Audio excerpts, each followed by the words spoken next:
Our next witness is Mr. Rick Richter, who has flown as an agricultural pilot for over 32 years and is a proprietor of Richter Aviation. He is the current president of National Agricultural Aviation Association and represents them in his testimony today. Mr. Richter.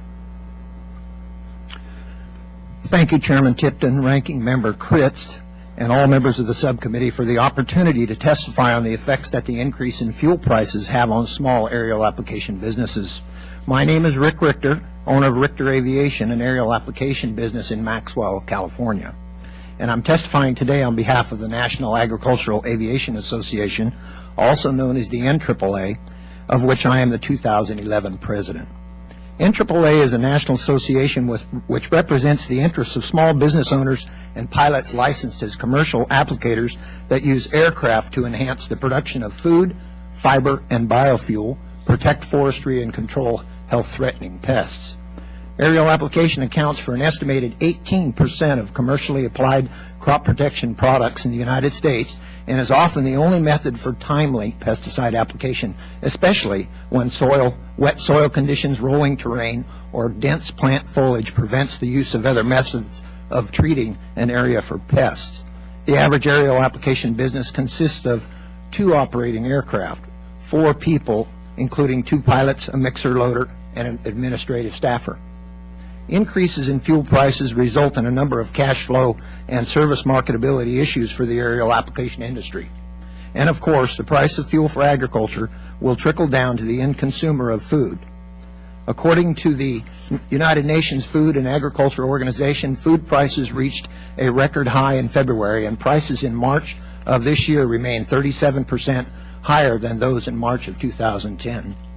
At the beginning of the season, an aerial applicator sets a base price per acre treated by air based on the expected cost of operation. This is the amount he charges his farmer client.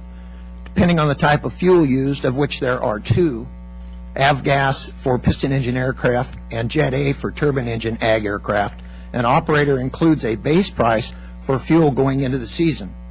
Some applicators stick with this price regardless of fluctuations in fuel price, and as a result may lose money when prices go up steeply. Other applicators will incorporate a fuel surcharge into their pricing structure. Incorporated within that fee per acre charge is the fuel charge, which is based on an average price of fuel per gallon. This ranges, but on average it's estimated to be about $2 per gallon. If fuel rises above that figure, a fuel surcharge is added. And a typical fuel surcharge is the difference between the average price for a gallon of fuel that an applicator builds into his acre charge and the price of a gallon of aviation fuel at the time of application, assuming that the latter is a greater amount, multiplied by the average number of gallons burned by that particular aircraft in 1 hour, multiplied by the amount of time it took for the application to the farmer. Fuel surcharges in our industry have been met with minimal complaint by farmer clients as of late because they will be getting a good price for the crop. If this was 2002 and we were faced with the same high prices for fuel that we are facing today, but ag commodity prices were 2 to 3 times lower than what they are today, our industry would be facing some real challenges. As of April 6, 2011, the wholesale price of Jet A without taxes was $3.33 a gallon, as quoted by a large Southeast U.S. fuel supplier.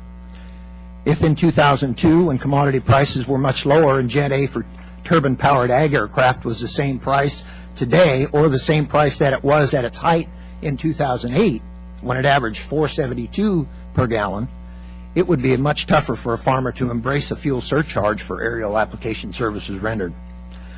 Realistically, when input prices such as fuel are high and commodity prices are low, a significant drop in the use of aerial application services and other farm services would occur as a result of containing costs. Well, this helps the farmer contain expenses, but frequently results in less yield and poor crop quality, hence negatively affecting his revenue potential. The lack of application work is a challenge for an aerial application operator that requires steady business each season to remain viable.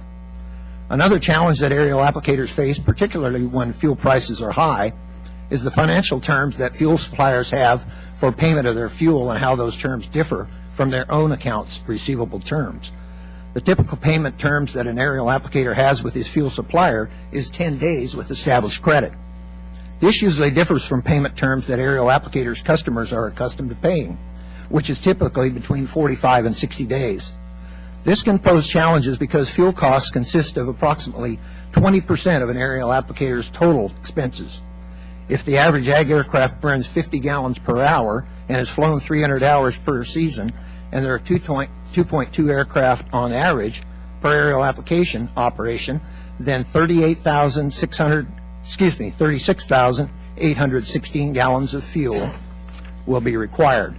When an applicator is facing a deficit in accounts payable compared to his accounts receivable and outlaying large chunks of capital for fuel, particularly when the price of fuel is high, this may result in sizable interest payments for small aerial application businesses.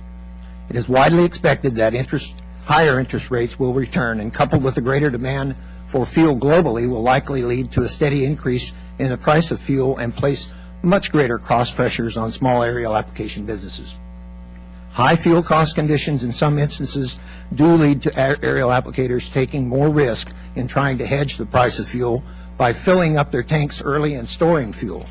But storing for too long of a period can result in developing moisture in the fuel, algae problems in Jet A, and possibly evaporation of avgas. One other issue of concern to the agricultural aviation industry that is related to fuel supply is an effort underway to phase out the use of avgas. EPA has mentioned the possibility of a new environmental standard associated with avgas due to its emissions of lead in the air and calls by environmental activists to ban the fuel completely. Avgas is used in 51.87% of ag aircraft in the U.S. today. NAAA's primary concerns are with the safety and feasibility issues associated with the mandated shift from avgas. NAAA has encouraged the EPA and the FAA to allow time for and devote resources toward the development of a suitable alternative to avgas before imposing avgas regulations or banning the use of the fuel altogether. NAAA urged the agency to consider the detrimental economic impacts that could occur to our industry and the farmers that rely on us should avgas be phased out prior to the development of a safe and practical alternate fuel. Piston engines are a notably less expensive engine for ag aircraft compared with turbine engines, and for our smaller aerial application businesses, it may be the only affordable type of power plant available. Chairman Tipton, Ranking Member Kritz, thank you very much for the opportunity to explain these issues affecting the aerial application industry in regards to the increase in fuel prices and the supply for ag aviation aircraft. More detail on the issue and how it affects the aerial application industry can be found in the written comments that we have submitted. A national policy that can be developed that would ensure a stable price and supply for Jet A and avgas is imperative for our industry and the farmer clients we treat.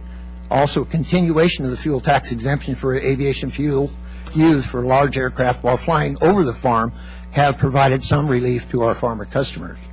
Our industry provides valuable service in aiding in the production of a safe, affordable, and abundant global supply of food, fiber, and biofuel, and as such, a steady supply and price of fuel is vitally important to us and our farmer customers.